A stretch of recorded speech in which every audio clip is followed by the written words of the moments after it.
Koronavirusaren ondorio sortu den egoerak erakutsi digu zein hauskorra garen. Eta horren beste urtetan lortutako urratsak atzera pausu bilakatu aldirela.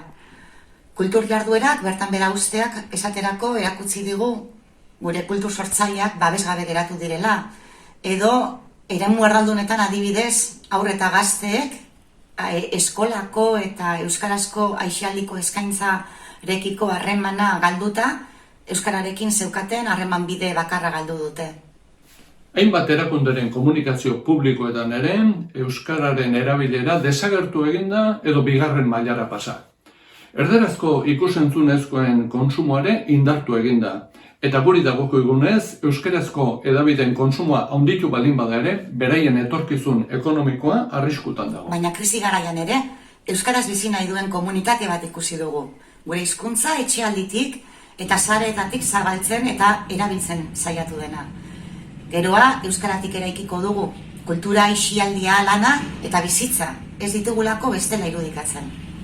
Inertzia zaharrak apurtuz, Euskal Herrian euskaraz bizitzea erosoa eta ohikoa izatea lortu nahi dugu. Horregatik, euskaraldian euskaraz gehiagorekin eta gehiagotan egitea lortu nahi dugu.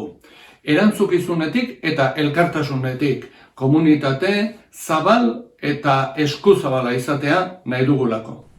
Geroa, euskaratik. Elkar hartuz, elkar zainduz.